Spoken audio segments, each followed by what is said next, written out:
Okay, we're going to try this again, beautiful people.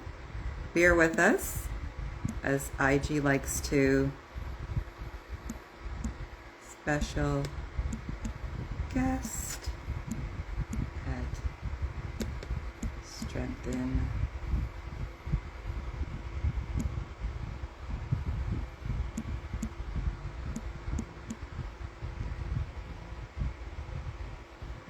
We're going to pin this. Okay, we're going to see if we can get her on. Please let this work where I can see her.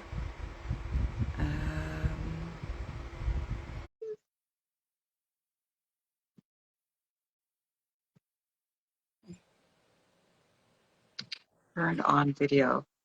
Are you on here, Camille? Yes. Dang, still Oh, can't this see is you. really disappointing. Uh, I don't know what's the problem. I sent you, then oh, please Jolanda see us says both. see us Okay. both. All Okay. right, we're just gonna have to go along with this. I just don't like to be, because I can't see facial expressions and I can't go with it. I I don't know like the it, feeling.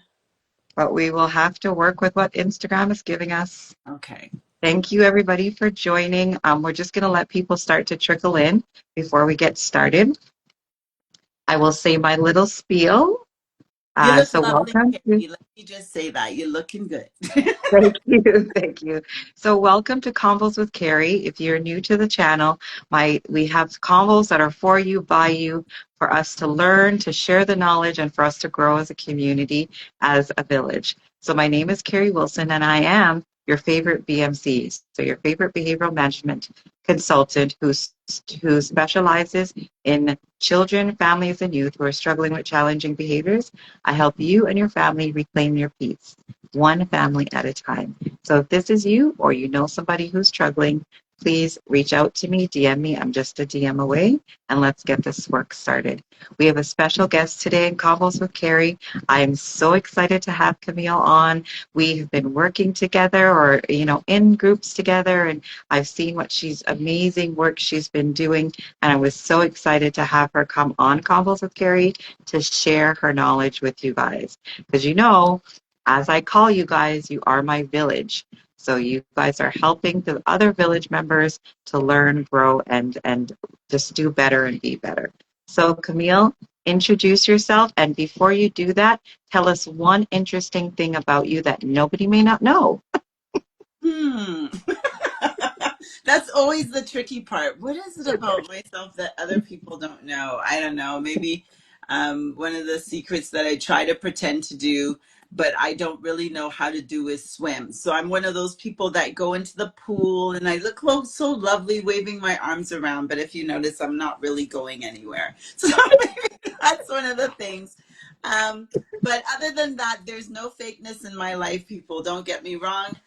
My name is Camille Henry. I'm a college professor at Sheridan College, teaching in the early childhood education program. I was also a foster parent and had about 20 children go through my home. I'm an educational consultant for an animation series that's showing on CBC, which is called Jeremy and Jazzy.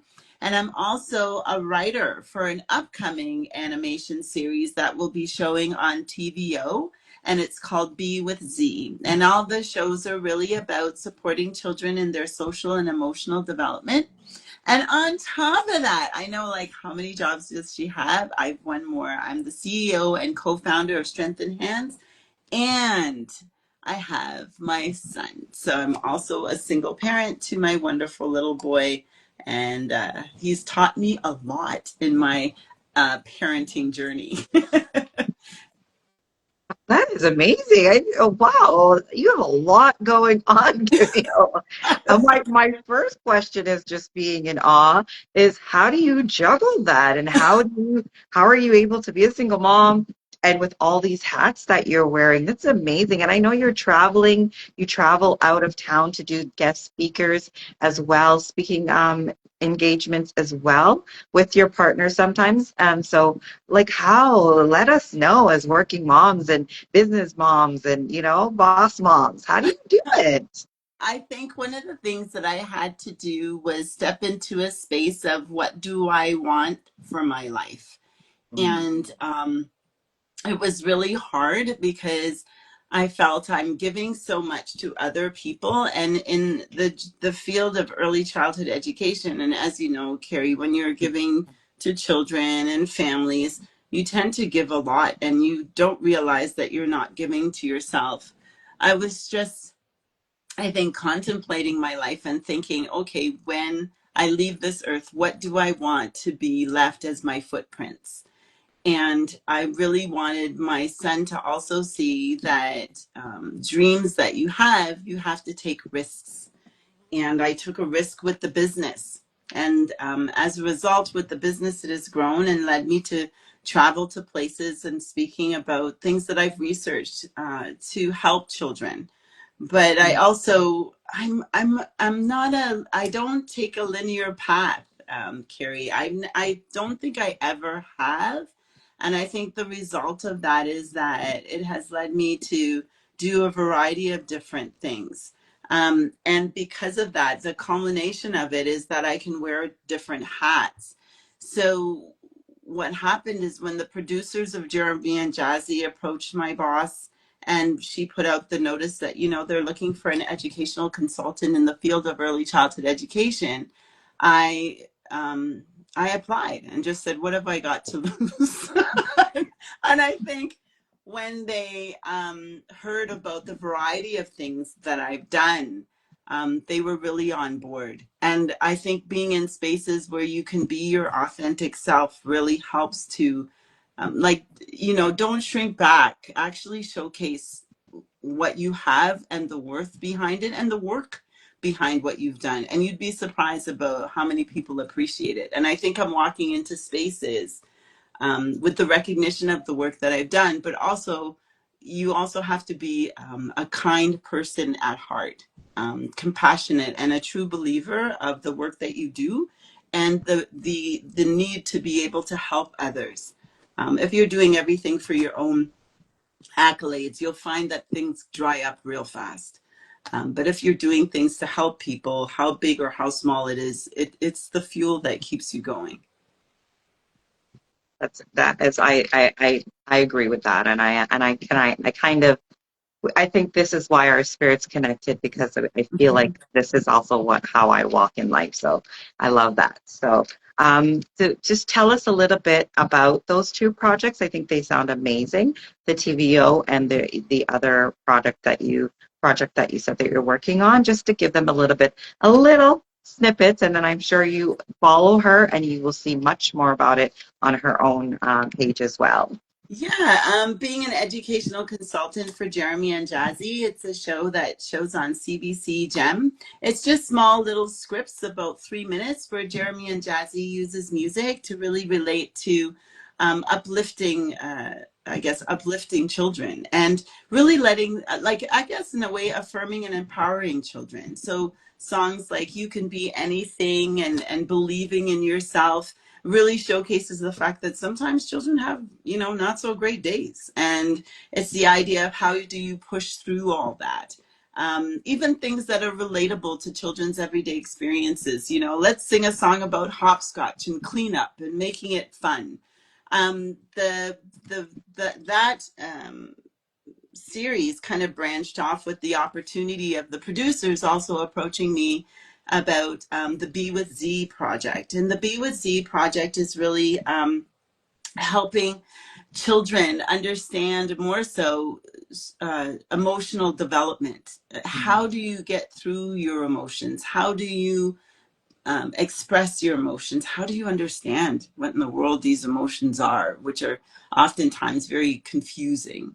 And so it's taking a small character, a monster, a little bit, a blue monster named Z, and it is using Z's experiences to actually relate to experiences that children go through. And there's a narrator who is supportive to Z and helps to guide him in, or guide Z, because it's not really a boy or a girl. So guiding, The monster or yeah, the the monster character. into that space.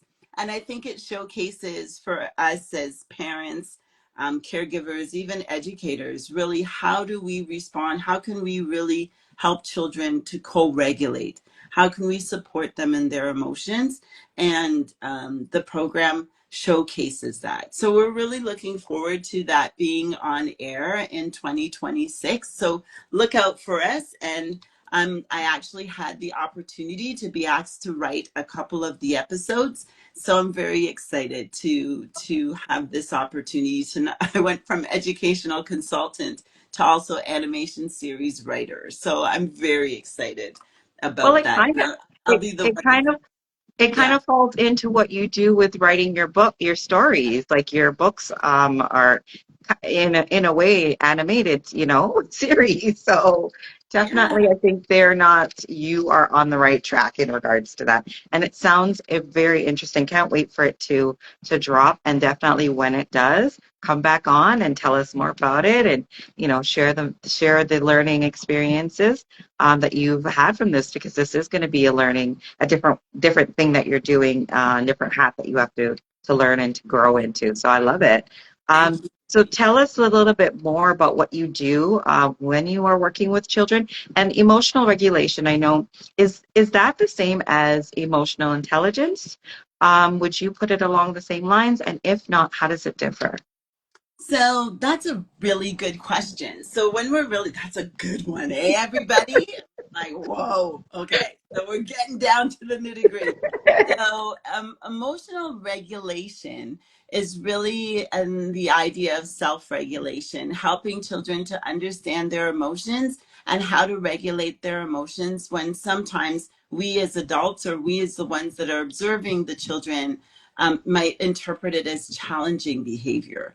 And how do we get them from this red zone that might be challenging in behavior and move it down to a green zone where it has a sense of calm? Emotional intelligence is different in the sense that it's something I think. I don't know. It'd be interesting to see the responses of listeners, but I actually think it's more important than intellectual intelligence. The reason I think emotional intelligence is helpful is because once you start to know about yourself, what are my triggers? What sets me off? What helps me to regain my sense of calm? What gets me excited? Then I move into spaces with that knowledge base of who I am. And then if I know myself so well, it makes me more capable and compassionate, as well as understanding of those around me. And I can foresee and interpret their behaviors through my lens, which then leads to empathy and so on. It's having that sense of understanding and that knowledge of yourself that you can then extend to other people. Yes, yes. I see some love being shared. Thank you guys so much. If you are just joining us, we have the amazing Camille from Strength and Hands on here. Please go follow her if you're not already following her. She is amazing. She is dropping some gems today. And I see Empire by Design, our coach, is on here. Hey, Miss Yeah. J. She brought us together, and I thank her for it, because me and Camille, we are like-minded in what we do and how we do it. So we are definitely on the same page in regards to that. So thank you so much for bringing us together. And Camille, thank you again for that. I think I like the fact that you said that you think it's more important than intellectual intelligence, because again, what do we really have to move in world is relationships. Everything is about relationships, whether it be romantic, whether it be parental, whether it be, staff work environment. It's all about relationships and maneuvering. So giving them that children, the emotional intelligence, the able to understand that and regulate themselves, I think is always going to be the best things for them to be the best adult that they can be in the world. Because again, I think people forget that children are children for only short periods of time, you know, before they become, teenagers, adults. And also another point that you said that I love, and I also stress, is that children are not just children. They have emotions, they have feelings, they go through stressors, they need, downtime as well as all the things that they like to do as just as adults do. So definitely, I love the fact that, we're also thinking along the same lines. So another question I have for you is, how do you support children who are struggling with emotional regulation? That's a really good one. And it's interesting because just this week I spent some time with over 200 early childhood educators talking Mhm. about the same topic. So we know that it's one that a lot of us struggle with. How do you support children when they're engaged in, challenging behaviors that they're not able to necessarily regulate? Dan Siegel actually has four S's, right, that he mentions in his writing and research. And he says that children need to be seen, they need to be safe, they need to be soothed, and they need to be secure in order to thrive. And I think that is so important because it's not just something that children need in their relationships, but we all need that in every relationship. I mean, hey, I'd like to find somebody who can give me all those four, right? So it's really being able to do that in a consistent basis. And when we're able to do that, then children see us in a place of trust. I think one of the things that we need to understand is that like you said, children are children, and yes, they have experiences. And sometimes it's really hard to see through their behavior into the deeper realm to understand, wait, something is going on. And their behavior is actually their way of expressing and showcasing and telling you. Because I think sometimes people often think, well, you're 8 right now, so your brain is fully developed, and I don't know why you're not listening. Well, they've only really been on the world for 8 years. And research has actually shown that children's brain you don't it doesn't isn't fully developed until they're 25. I Mhm. know that seems like what? I mean, like there's teenagers that are behind the wheels of cars and they still don't have a fully developed brain, right? And so why are we making this such a stressful situation that if their behavior is challenging, we interpret it as being rude or disobedient or being defiant and so on? Even when we look at the neurodiversity that is found within children and recognizing that we're diverse in varied ways, it's not just skin color or hair color, but there's also diversity in terms of how our brain works.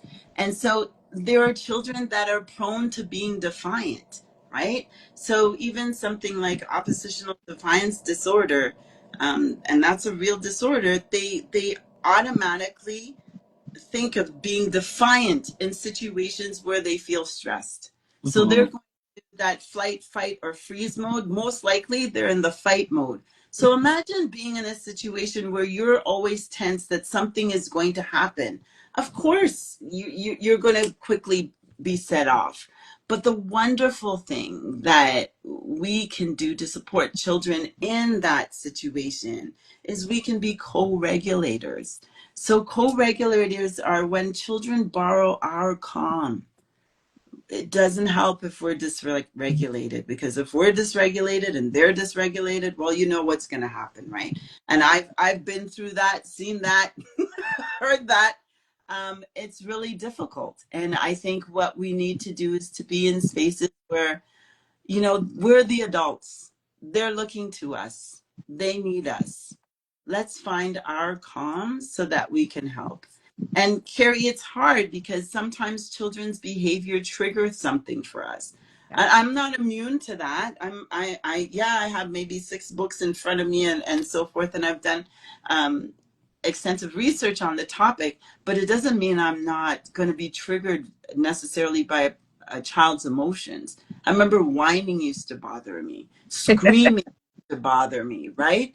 And it's not to say it doesn't. I just have to be aware so I can take that trigger and put it in my back pocket and then be able to see the need. What is it that child needs? Because as much as they're screaming and whining, they're telling you that they need something. And I think if we get down to the basic of what that is, it helps.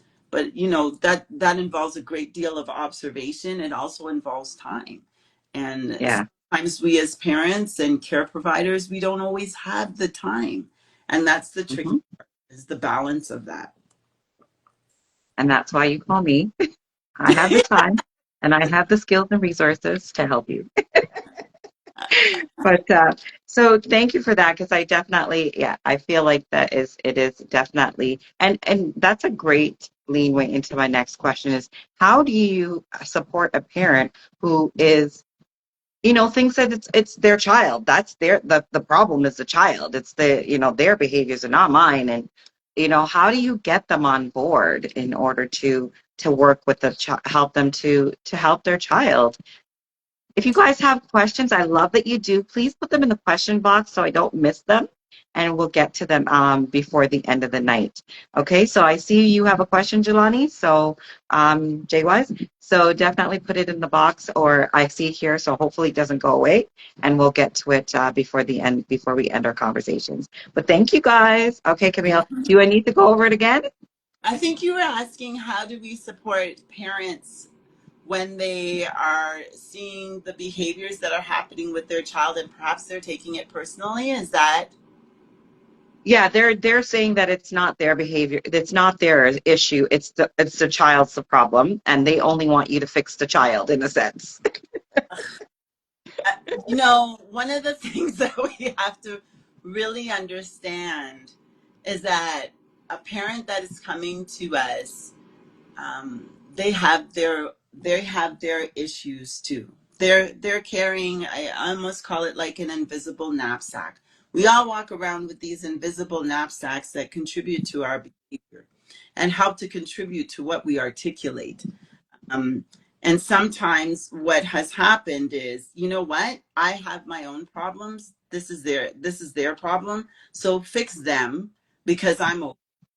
But it's not to say that your child's behavior is a reflection of you at all times. I think it's really important that parents recognize there's this separation and it's okay, but it doesn't mean we don't need you to help, right?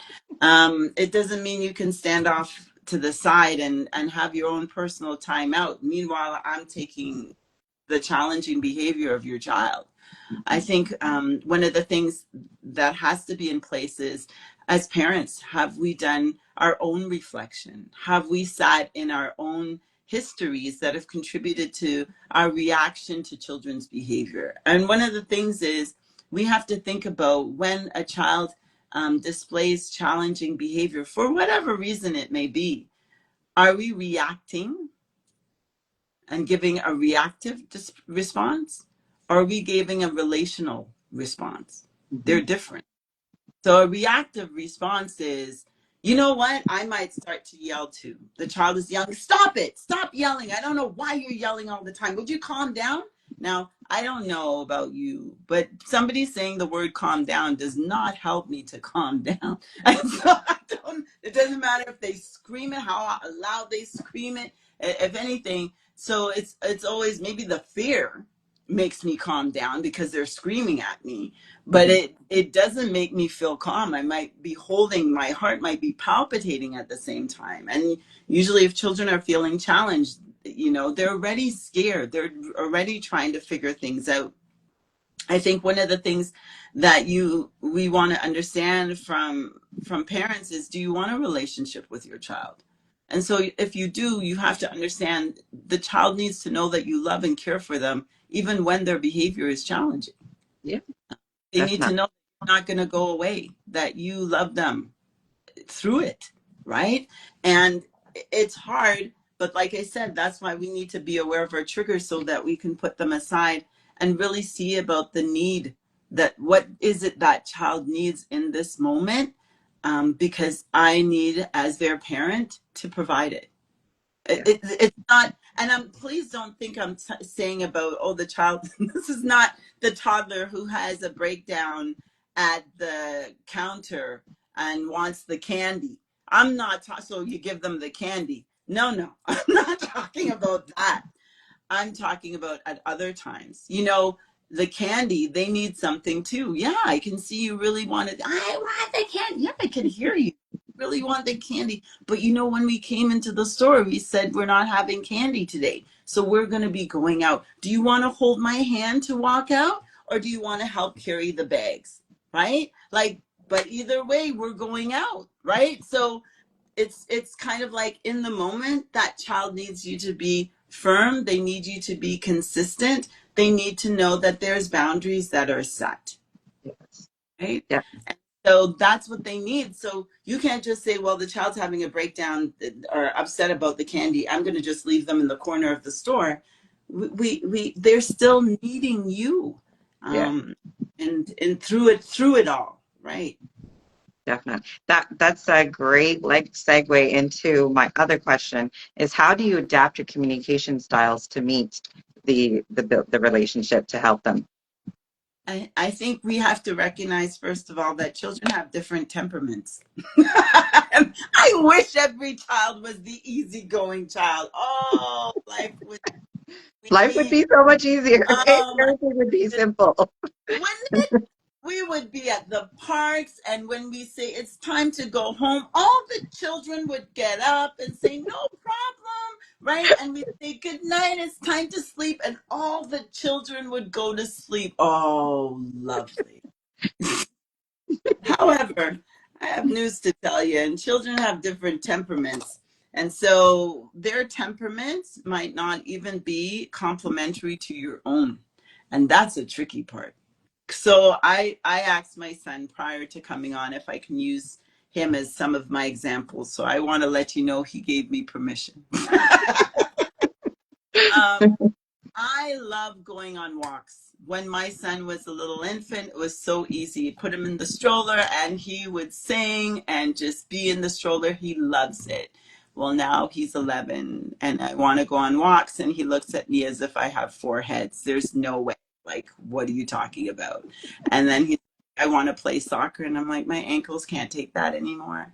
But so I think we have to move into places where we can have a give and take and recognize that children have different temperaments, different needs.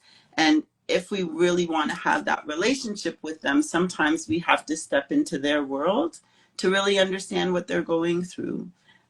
I think we also have to be in the place of sitting quiet sometimes so that they can come to us as opposed to always being in their faces and their spaces.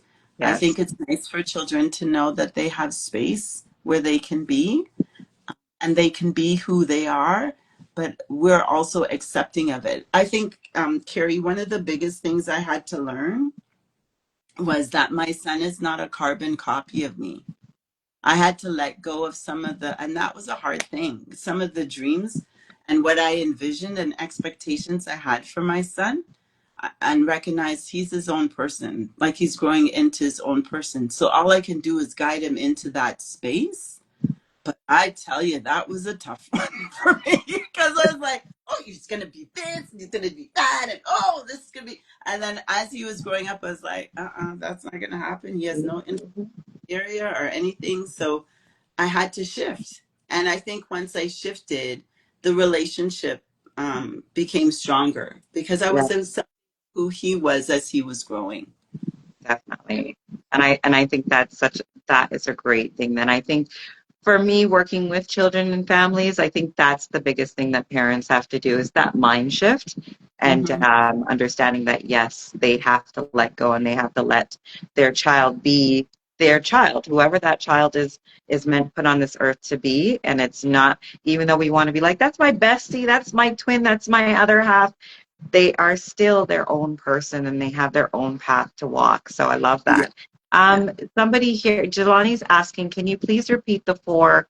It was it the four S's? The four yeah. S's The front again, please. wheel, yes, it was to be seen, to be safe, to be soothed, and to be secure. Nice. Those were the four S's. And that's not me. That comes from Siegel that says that a child needs these four things in order to thrive. Yeah. Um, Kerry, even one of the things, just knowing your viewers, I found when children's behavior at some times are challenging, if you start saying a lot of words, especially for children there that are neurodivergent, they get overwhelmed Hmm. with all the language that we're throwing at them. It's almost like we're throwing darts at them while while their behavior might be heightened. And one of the things that they mention is that you can ask them what is it they want. So I've been doing this with my son. Oh my goodness, I can't believe I didn't write it down.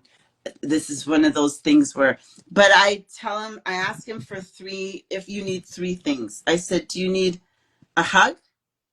Do you need help? Or do you need to be heard? Hmm. And I found I've been doing that for a few months now, and I found it was helpful.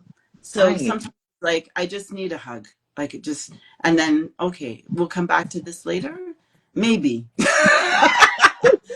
In the moment, it helps with that regulation piece. It lets them know that, you know what, I got you. And we don't always have to talk about it if you're not ready to. It's Yeah. okay. And it But also that helps. It also, for a boy child, it also helps them to recognize feelings and emotions to be able to express those. So I love the fact that it's, if you're saying that there's a hug, because we all know that, Black boys and growing up with Black boys, because I have four of them that I'm Mhm. raising, that emotion is sometimes very hard for them to pull on and to Yeah. tap into when they need it. So, or even when they don't understand what it is about. So I definitely am glad that that I think those three H's are great. So that's great. Another question that I have for you is, how do you prioritize culturally sensitivity and awareness in your work? Oh, oh, you're gonna get me on a tangent. So, It's okay. hello everyone. It's like Camille could talk for days about certain topics. So Kerry's pushing all the lovely buttons. So I apologize if I'm just like giving you so much information, but let me tell you, I just wrote some chapters in my textbook that's called Race Relations in the 21st Century. Myself and my brother-in-law, who's my partner in my business, Dr. George Ashley, we just talked a lot about race and issues. So when you're talking about culture, we really wanted, first of all, of our children's books to transcend different cultures and different languages. So it was really important that our books are also quite a few of them. I think about five of them are in Spanish as well as in French. And we really wanted to open that up so that people can have the opportunity to read it in their first language. It was interesting. One of our books was actually purchased in Paris, and I was like, Paris, France? I haven't even been there, but look at my book has gone there, right? So, Yeah. so but in terms of culture, I think it's a matter of we were very much intentional in that to make sure that we were very much inclusive of different cultures. I think the fact that we live in Canada, which has very much diverse cultures that are welcomed and accepted and embraced, it's very much the idea that we do not want to exclude. And so it was very much intentional in terms of the illustrations to make sure we have children of different races, reflective of different cultural practices. It's found in almost every one of our books. There's a few that we really focused on Black education in a way and showcasing Black individuals because we felt also that that's not done enough for us here in Canada. And so, for example, You Make a Difference, the story of 10 famous Black Canadians, we just found that during Black History Month, not to say we should only read these books during Black History Month, but especially during Black History Month, where Black leaders and so forth and contributors are highlighted, I don't hear enough about Black Canadians. And so we intentionally wrote a book that showcases that. I think when we talk about culture, culture is even diverse within the Caribbean. Yeah. And Yeah. so, just because you have a black face on there, or you know, there's Afro Canadian, there's African, there's Guyanese, there's Jamaican. Caribbean, yes, yes. Yeah, go down the whole gamut. And the thing is, you try and be as inclusive as you can, but recognize you won't get everything and everybody. But it's nice that in the pages, at least, people are seeing themselves, children are seeing themselves reflected, and they see a place of belonging. Research has actually shown that when children see themselves reflected in books, which is really important, that they then feel a sense of belonging and that the stories are relevant to their experiences. Even working with Jeremy and Jazzy, I'm not just the educational consultant, I'm also the diversity and educational consultant. And so it really had me, I intentionally had to learn about different cultures and to understand how cultural practices and influences can also contribute to behavior and enhance my understanding of that. So it wasn't just for me learning a little like about the different islands, for example, even though I spent most of my life here in Canada, but I also had to learn a little bit about First Nations culture. I had to learn about Asian culture. And because if I'm well versed in that, then I have more to contribute to the table. It's important that you don't, when we're thinking about cultural inclusion, it's also cultural sensitivity, cultural empowerment, those areas, and cultural competence. Not to say I will be completely competent in these areas, but I'm trying to move into spaces where I can be in a place of constant learning so that I can't say I know enough. But I'm learning so that I can contribute. I always have more to contribute and to give. Awesome. And I think that's awesome. I think that it is so relevant, and that's why I base my practice off culturally being culturally sensitive too, because I think people do not understand that, you know, the what it is to really see you being seen. Like being seen and having representation is so important for a child and for us, you know, as parents who are struggling, because I know when I work with families and they see that, you know, I'm not judging them because of the way that they choose to raise their child or the way that they're doing, because I've been there, probably done that. So it's kind of like, oh, a sense of where they feel more open and they can, you know, share and divulge things that they probably wouldn't if they didn't see themselves represented. So I really feel that's great that the program thought of that and has you doing those things. Mhm. Um, you know, you talked a little bit, you talked about you know, your work with your partner and what is it, what do you guys do? Like, give us a little bit more about the work that you do and how you guys, if somebody wanted to work with you, what that looked like, how that would look. Sure. Strength in Hands educational resources were really about resources that affirm and empower children. We really want to affirm and indirectly, it's very interesting, but we also want to affirm and empower parents and educators that work with these children. It's really the idea that, you know, we often hear sometimes people are not sure how do we talk about melanin? You know, how do we have conversations about love and what love is and so forth. And what we do is we provide workshops that really discuss areas such as what I was saying about being co-regulators, understanding brain development. No, I'm not a neuroscientist, but I really do like the area of brain development and how stress impacts on that. And so we go into spaces to have these conversations.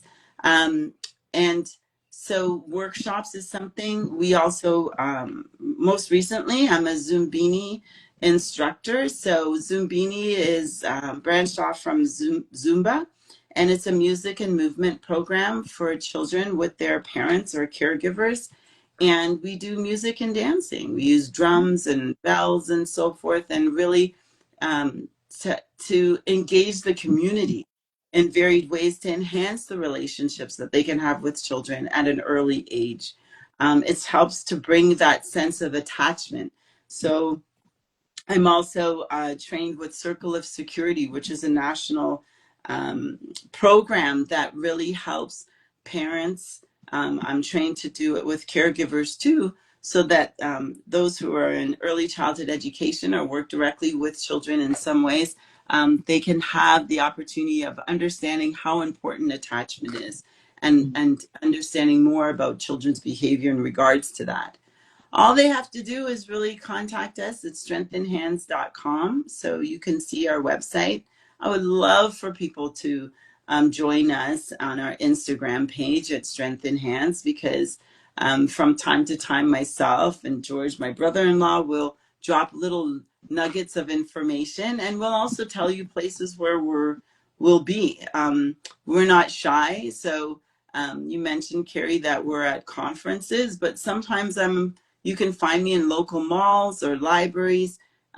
We really want to reach out. And so right now we're working with CDRCP here in Peel, which is in Brampton, and we go to early on centers and we do provide Zumbini classes and sessions. So we do that, but we're also working with CDRCP to provide a variety of workshops.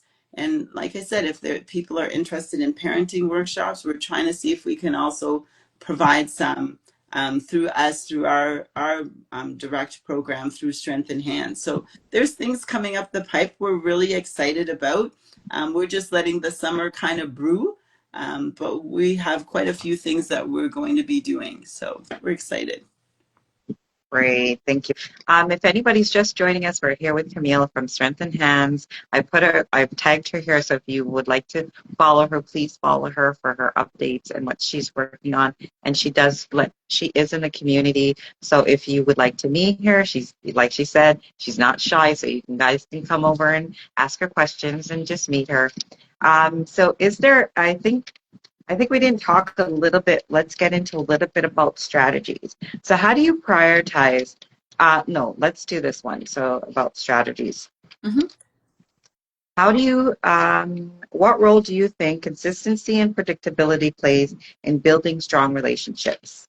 Consistency is really important. Harvard Center for the Developing Child actually states that safe, consistent, and emotionally attuned connections is what is needed. Like what we're trying to do is not, I mean, I think sometimes we mitigate that these opportunities of everyday connections.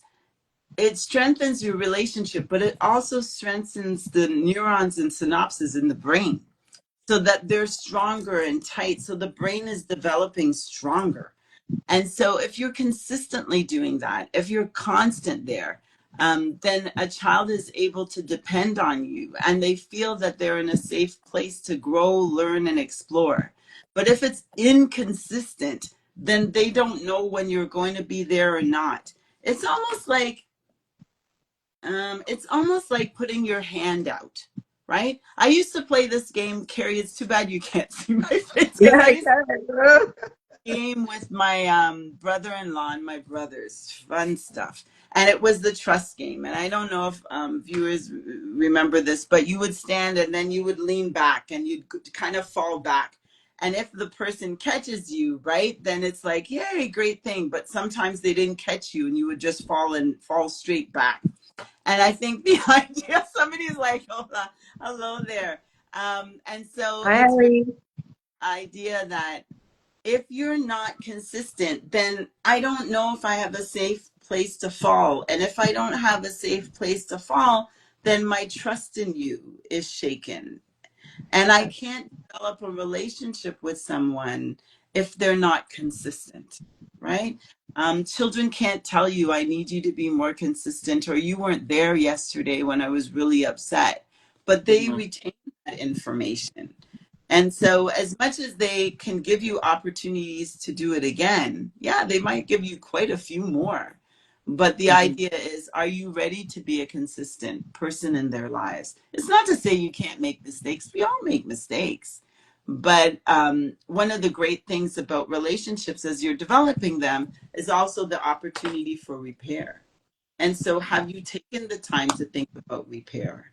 When you make a mistake, do you go to the child as young as they are and say, you know what, I apologize? And one of the things, Kerry, is really to understand, it's not saying I'm sorry, because you're not a sorry person. I think I got that from Yolanda Van Zant. You're not a sorry person. You just made a mistake. Mm-hmm. And that's okay, because we're all growing and learning. You're human. And I think, if anything, the authenticity of being able to say, I made a mistake, actually humanizes you. And Yeah, so, like, what you can say, you apologize, you made a, yeah. And then now they're more apt to apologize when they make mistakes or something doesn't quite work out. That's what we want. And so I don't know why we don't give it, right? yeah. That is what we want. And the predictability part. Yeah, it is the predictability, because young children need to grow into a space where they can kind of know what happens. Even for your brain, and especially for children that are neurodiverse, the predictability of knowing what happens next, what is the order of things, that predictability helps them to grow with the sense of trusting not only the person that is around them, but also the routine of what happens throughout the day. It's not to say that sometimes you can't change and have elements of surprises, but the predictability is the consistency of knowing what is coming next. That helps to alleviate a lot of stressors that children may experience. And I think that's the predictability happens not only within the environment, but it also happens within you. Right? Definitely, definitely. And what's if there was a child who was struggling at the time and you see that it's a total meltdown in public, what do you offer parents and how to handle that situation? And not even just parents, but viewer, other people who see these things. What would you suggest Oh, in please, all your training? number one, do not judge. Please do not judge. Because, and judgment shows in your body language, your rolling of your eyes, the turning of your shoulders, the way you even set your lips, right? Like, it shows, and it's hard. I think in those times, it's nice to be just compassionate. And I think, as parents, be self-compassionate to yourself. Because sometimes there's things you don't even know what's going on with that child. And like you said, Kerry, they go from 1 to like 25. And they're here at 25, and you're like, what happened? I didn't even see it, right? And I think it's it's once again finding your calm. So having your calm in the moment when a child is not. Be compassionate. Sometimes I've had situations with my son, I couldn't even give to him. I was more talking to me than I was to him.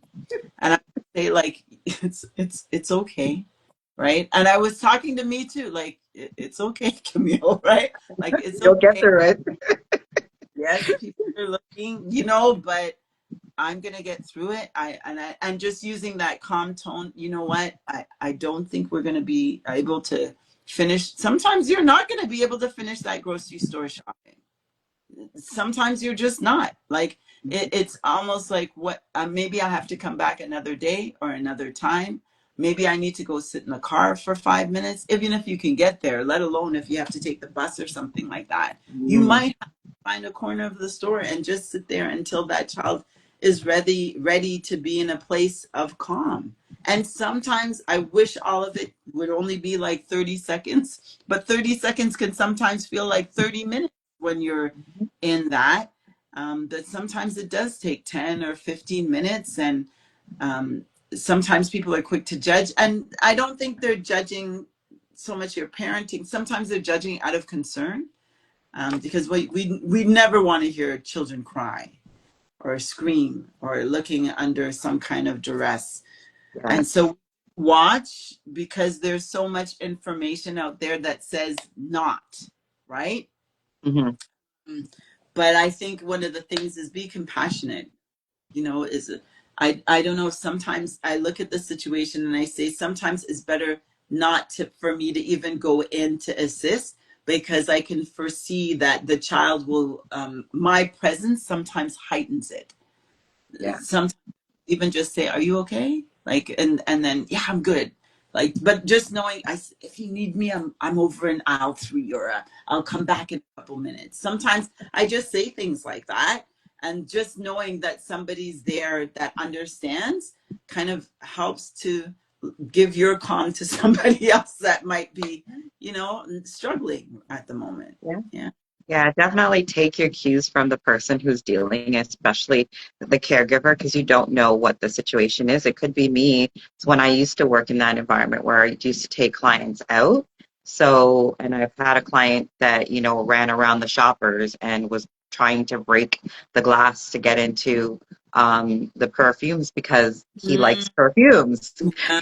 and that's his trigger. So, yeah, definitely take your cue from the person that's in this situation, and sometimes they're not able to say to direct you, but if they do direct you, please listen and don't Yeah. do what you want to do. Just listen, and if you really want to help, Yes, so I'm yes. actually clapping that one, because sometimes people think, well, I'm going to go get water, I'm going to do this, or I'm going to hold down the child. And I'm like, you're just making the It situation works. worse, right?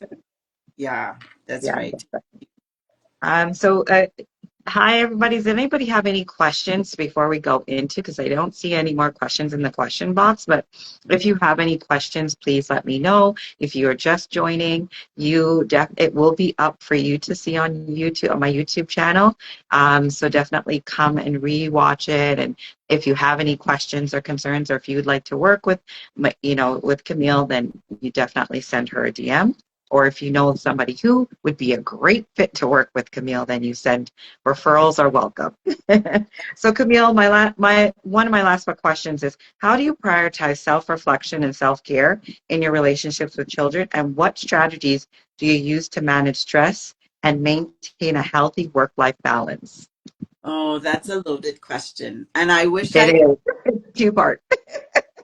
I can say, Kerry, oh, I do it all the time, but I'm guilty just like everybody else, as much as I know the importance of self-care. Sometimes I find myself so busy that I don't, but that's not healthy, because soon that leads to burnout or feeling run down. And usually if you're not at your best, it's that idea of the empty cup, right? You're pouring from an empty cup. So you tend to get more short-tempered, you're more irritable, and so forth. So it's not a good place to be. What I try to do is find times within my day to kind of, okay, let me take a second for me. And a second might literally just be a second, like to breathe, right? So finding a calming space to breathe. Or I actually use my phone. This might sound weird, but I use my phone to send myself messages, like things like, Camille, you're doing really great today, or you're going to be okay. So the notification pops up and says, hey, you're doing great today. Give yourself a high five. I know that might sound a little odd, but it's just I think that's awesome. me. That's a great trick because it triggers your brain to be like, oh yeah, Yeah. even knowing from you, yeah, definitely. I It's think that's coming good. from, I think that's the idea of, love on yourself. I Mhm. really like and love me. I love who I see in the mirror. I love me, right? So even the little notes of sticky notes and putting them on my mirror in the morning to say, have a great day, love, it's just, I know it's so silly. But today I was feeling so kind of like overloaded. I was doing so much, and I just said, you know what? I'm just going to make sure everybody is in their safe spaces, but I'm going to go and take care of me. And I think that's a great example to also show to children. So I said to my son, I'm going for a walk for me. And it was not that you had to come or anything. I said, are you okay? And he's fine. I said, I will be back in an hour. And I just went and walked and listened to the birds and felt the sun on my skin. And I came back just feeling so refreshed.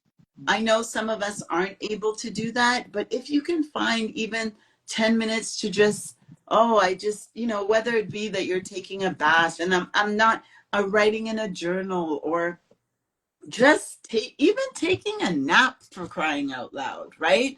Like, I think we just need to find those moments where we're celebrating us, because honestly, if we're not doing that, we're not showing a good example. But at the same time, we're running on empty, and you can't do that well for long. And I think Exactly. that idea that self-care, I have this now, and I put it on one of my Instagram posts. Self-care is not selfish. And I think we need to take that selfishness idea out of self-care. No, we're doing this so that I can be better for others when I come back to to that space where everybody is, right? It's okay to be by yourself. Yeah. Thank you. So Camille, this is now free for you. I'm not no more questions for me. What would you like to, if there's anything that I've missed that you think that you want to tap into or you want to share, I'm giving you that free range. And then I'm going to give you my last question before we leave out. Okay, so thank you, everyone. I really do love to connect with people. So please, if you want to join my Instagram, that's great. I also know it's important to well, I'm gonna give myself a shout out if I can. So there's a free newspaper that's called the Toronto Caribbean newspaper. You can find it in local kind of Caribbean shops, and it's free. A couple weeks ago, I was showcased as one of the women empowered, and the one for this week, I was actually Strength in Hands, my educational resources, my business is actually found on page 8. So it'd be great for you to, Google Toronto Caribbean newspaper and go to that. It'd be lovely to see your sites. Of course, definitely type in Camille Henry, and you will see the plethora of children's books that I have that are available through Amazon. And you can also contact me. I mean, I really enjoy speaking with people, but I don't know if you also need resources. Check out some names like Bruce Perry. Lately, I've been reading Using Brain Science by Dr. Mona Delahook. Really great resource. And of course, there's a person that I've been working with from time to time, Susie Begin, and she has Instagram, and she has a book about parents learn to play too. So it's a parent's guide to the early years. So I just wanted to give some resources that are available that I've been utilizing in my presentations, but also, come and check me out. It'd be great to connect and learn more about you. And what is your next thing you're coming up? So Are you doing something? yeah, we're going to actually be in the US at some conferences that are coming up there. And one of the things that we just found out for November that I'm truly like, when you have this aha and dream moment, Kerry, I'm just like, I swear I went screaming. I'm one of those people, I don't scream too much, but I was screaming up and down the house because I'm actually going to be speaking at the National Association for the Education of Young Children, which is a national event that happens in the US, and it takes people from all over the world to really help and support providing workshops for educators. And there's usually about over 6 to 7 thousand people that attend that event. And we'll be showcasing our books and our handmade crochet characters. So shout out to all my the crochet people that helped to make this vision a reality, as well as we're going to also be speaking. So myself and Dr. Ashley will be speakers. So there it is. Yes. Awesome, Camille. That is so amazing. God bless. So much amazing things that are happening for you and for the business. I love it. I'm so encouraged because, I'm young to this, you know. So you've been, doing it a lot longer. And how long have you been doing your business, Camille? No, the business is only right now. We started pretty much in 2023. So it's Oh, only been, yeah, okay. it's only been a couple years old. We started the going to conferences maybe about a year before that. Okay. I've been speaking at social work conferences for a while, but the books came out a year after that. Yeah. Awesome. Well, you know what? We're both on the same page in regards to being young. But you Yeah. know what? I just love to see what you're doing, and it just encourages me and other entrepreneurs who are starting young later and who want to help and want to be, positive change in the world for our children and youth. And I love it, and I applaud you and I thank you. And my last question, if nobody else has any questions for you, is what is the most rewarding part of working with children and families? Oh, I think honestly, it might sound very simplistic, but for me, it never gets old. And when, um, like, you get parents that tell you, thank you, and they don't have to say more and really explain it. I think knowing that you made a difference, I think for me, really, is to, like when I was saying, if when I'm going to leave this earth, what does my footprints leave? And I think Mm, the idea of knowing that I made a difference in a child's life in some way um, is very humbling, but it's also extremely rewarding to know that yeah, I, and that's all I really, that's what fosters our business. That's what motivates us to do what we do, is knowing that we're helping families and children. And that's what keeps me going.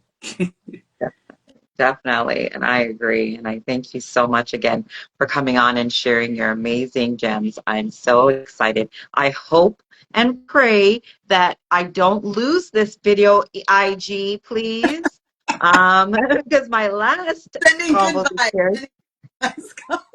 Oh, because so please, Instagram, please, please, if anybody's listening, please do not let me lose this video. It was amazing, and I don't want you guys to not listen to this and be able to watch it as many times as you need, and also to be able to understand what a gem that you have in the community that is serving you and serving your children, youth, and families. Well, and I definitely do not forget. Please send me, Camille, let me know the Amazon link so that Okay. I can put it in when I put up my post. I can put it in there for you as well because I definitely want people to go and grab these books, especially if you're younger ones.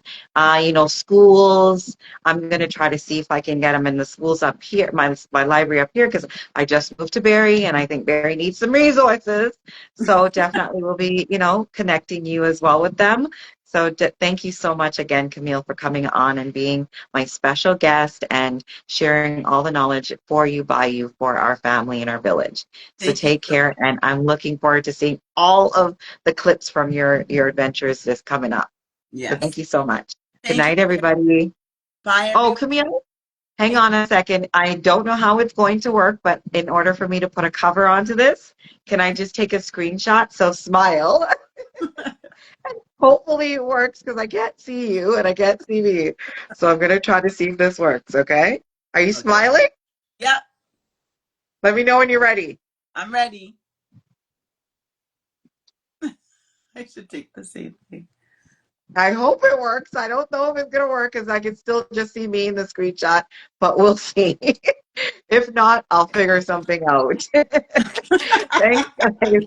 Instagram boy, please get this fixed because I don't like not seeing my guests, okay? Yes. So thanks again, Camille. Good night. Good night.